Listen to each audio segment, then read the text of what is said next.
Every day, millions of parents in America wake up and check their phones, not for news, not for work, but for one simple thing, a message from their own children that never comes. No calls, no texts, no explanation, just silence. And the most painful question isn't what happened, it's why. How do relationships that once felt unbreakable slowly disappear without a single goodbye? This isn't a story about bad parents or cruel children. It's a story about emotional distance, unspoken wounds, and a silent family crisis happening right now across America. If you've ever waited for a call that never came, or walked away because staying hurt too much, this story is about you. There are parents who wake up every morning with the same silent hope. They look at their phone. No notifications. No missed calls. No messages. Days pass. Weeks pass. Sometimes years. And the most painful part is not the silence itself. It's not knowing why. This is not a story about bad parents. This is not a story about cruel children. This is the story of something that is quietly happening inside millions of American families, and almost nobody talks about it. Adult children cutting off their parents. No calls, no visits, no explanation, just absence. Tonight, we're going to talk about the emotional distance growing inside families, the mistakes no one realizes they're making, the pain on both sides, and the psychological reasons behind a silence that destroys relationships without ever making a sound. There is a moment many parents remember clearly, the moment they realize something has changed. It doesn't happen during a fight. It doesn't come with a dramatic goodbye. There is no clear ending. It starts quietly. Calls become shorter. Visits become rarer. Excuses become more frequent. I've been busy. Work has been crazy. I'll call you later. Later never comes. At first, parents blame timing, then distance, then stress. But deep down, a quiet fear begins to grow. What did I do wrong? Many parents replay the past in their minds like an old movie. They remember birthdays, sacrifices, late nights, school pickups, doctor visits. They remember doing the best they could. And yet here they are, waiting for a call that never comes. In the United States, this phenomenon has become far more common than people realize. Psychologists call it family estrangement. Adult children intentionally limiting or completely cutting off contact with one or both parents. And here's the uncomfortable truth. Most families experiencing this never talk about it publicly. Parents feel shame. They feel judged. They feel like admitting this means admitting failure. So they stay silent. But behind closed doors, the pain is real. Many parents describe it as a form of grief, not grief over death, but grief over someone who is still alive and unreachable. The bond between parent and child is one of the strongest emotional connections a human being forms. For decades, a parent's identity is built around caring, protecting, guiding. When that bond is suddenly removed, it creates an emotional void. Parents don't just lose contact, they lose purpose. They lose identity. And unlike divorce or death, there is no social script for this kind of loss. No one brings casseroles. No one sends sympathy cards. Parents are expected to suffer quietly. Most parents who experience estrangement ask the same question. How did this happen? The uncomfortable answer is that, in many cases, it didn't happen all at once. It happened slowly, quietly, over years. Not through cruelty, but through repetition. Small moments that seemed insignificant at the time. Words spoken casually. Reactions given without thought. Patterns formed. And patterns shape emotional safety. Many parents truly love their children, but love does not always feel like love to the person receiving it. Some children grow up feeling that affection was tied to performance. Good grades meant praise. Success meant approval. Obedience meant peace. Failure, disappointment, or disagreement often meant withdrawal. Not yelling, not punishment, just emotional distance. For a child, this teaches a powerful lesson. Love can disappear if I disappoint you. As adults, many carry this fear into every interaction with their parents. Conversations feel risky. Visits feel tense. Silence feels safer. Many parents don't realize how often they criticize. They believe they are helping. They say things like, I'm just being honest. I worry about you. I want what's best for you. But to the child, the message sounds different. You're never enough. You're doing life wrong. I don't trust your judgment. Over time, these comments erode emotional safety. Adult children begin to brace themselves before every interaction. They expect judgment. They anticipate correction. They feel small. Eventually, distance feels like relief. One of the most painful phrases in estranged families is, "I did my best." It is true, and it is also incomplete. Doing your best does not mean no harm was done. Good intentions do not erase emotional impact. Many parents feel deeply invalidated when their children express pain. They hear it as an accusation, as blame, as rejection, so they defend themselves instead of listening. And in that moment, the child feels unheard once again. Parents often say, "I apologized." What else do they want? But apologies fail when they protect the speaker instead of validating the listener. An apology that includes, "I'm sorry, but I didn't mean it that way. That's not how I remember it," is not an apology. It is a defense. Adult children are not looking for perfection. They are looking for acknowledgement. They want to hear, "I see how that hurt you. I didn't realize the impact. I'm willing to understand." Without that, reconciliation feels impossible. Emotional invalidation is one of the most damaging and invisible forces in family relationships. It happens when a child's feelings are dismissed, minimized, or corrected. Statements like, "You're too sensitive, it wasn't that bad, other kids had it worse," teach children to distrust their emotions. As adults, they struggle to feel safe, expressing vulnerability, especially with the people who invalidated them first. Silence becomes protection.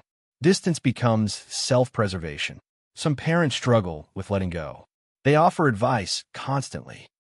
They question decisions. They insert themselves into adult lives. They believe involvement equals love. But to adult children, it feels like control. They feel watched, judged, micromanaged. Autonomy is essential for adult relationships. Without it, connection suffocates. Many estranged families are not speaking the same emotional language. Older generations were taught to suppress feelings, avoid vulnerability, endure discomfort, toughen up. Younger generations are taught to name emotions, set boundaries, prioritize mental health, leave unsafe dynamics. Both believe they are right, but without translation, misunderstanding becomes resentment. Cutting off a parent is rarely done lightly. It is usually the final step after years of trying. Trying to explain, trying to be understood, trying to feel safe. When nothing changes, distance feels like the only remaining option. It is not about punishment. It is about survival. Parents who are cut off often experience deep shame. They avoid talking about it. They lie to friends. They minimize the situation. They feel judged by society. After all, parents are supposed to be honored, respected, loved. Estrangement feels like public failure, so they suffer quietly. This kind of loss is uniquely painful. There is no funeral, no goodbye, no clear ending. Hope lingers. Every holiday hurts. Every birthday stings. Every phone notification triggers expectation. Parents grieve a living child. Children grieve the parents they wish they had. Both feel alone. Reconnection requires vulnerability. It requires humility, listening, patience. But fear stands in the way. Parents fear rejection. Children fear invalidation. Both fear reopening wounds. So silence continues. This is not a story of villains and victims. It is a story of emotional mismatch, unmet needs, unspoken pain, missed opportunities for repair. Love existed, but love alone was not enough. One of the most common questions parents ask is there any hope? The answer is uncomfortable. Sometimes yes, sometimes no. Reconciliation is not guaranteed by love, time, or regret. It depends on change, real change, not promises. And change begins with accountability. Accountability is not self-blame. It is not humiliation.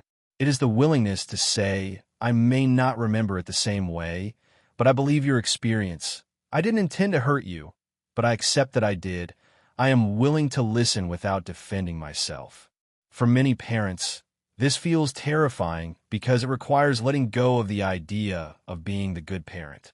But healing cannot begin without acknowledgement. Parents often try to explain their behavior. I was stressed. I had a hard childhood. I didn't know better. These things may be true, but explanations are not the same as validation. To a wounded child, explanations feel like excuses. What heals is not justification, it is empathy. Many parents want to fix the situation quickly. They want a clear path, a checklist, a solution. But emotional repair does not follow logic. Sometimes, the most healing thing a parent can say is, I'm listening. No interruptions. No corrections. No defensiveness. Just presence. This is the hardest truth to accept. Not all relationships can or should be repaired. In some cases, distance protects mental health. For some adult children, contact reopens wounds that never healed. Choosing no contact does not always mean hatred. Sometimes it means survival, and acknowledging that truth requires deep humility. Healing does not always require reunion. Parents can still reflect, still grow, still grieve, still heal.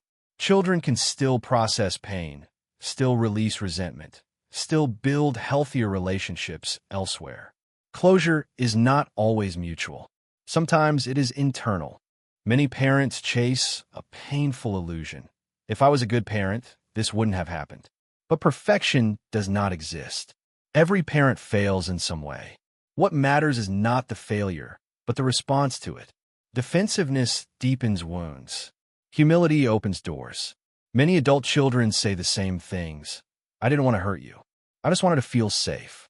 I needed you to listen. I needed you to change. They did not cut off love. They cut off pain. Many parents carry silent regret. They wish their children knew. I loved you.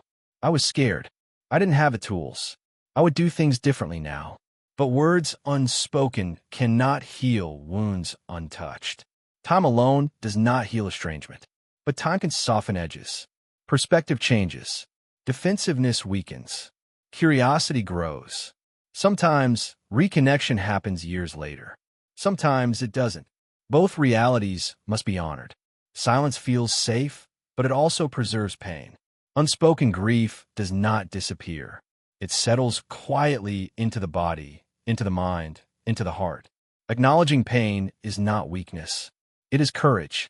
This is not just a family issue. It is a cultural one. America teaches independence, but not emotional repair, boundaries, but not reconciliation, strength, but not vulnerability. Families fracture where emotional literacy is missing. Change begins with awareness, with listening, with humility, with curiosity. Families don't fall apart because people don't care. They fall apart because people don't know how to repair emotional damage. But that can change. If you're a parent watching this, you are not alone. Your pain is real. Your grief is valid. Reflect without self-destruction. Listen without defending. Apologize without conditions. Even if reconnection never happens, growth still matters. If you're an adult child watching this, your boundaries matter. Your pain matters. Your healing matters. You are not cruel for protecting yourself. But healing does not require erasing empathy. Both truths can exist. Families are not destroyed by one moment. They are shaped by thousands of small ones. Words spoken, feelings ignored, opportunities missed. But awareness changes everything. Because understanding is not about blame.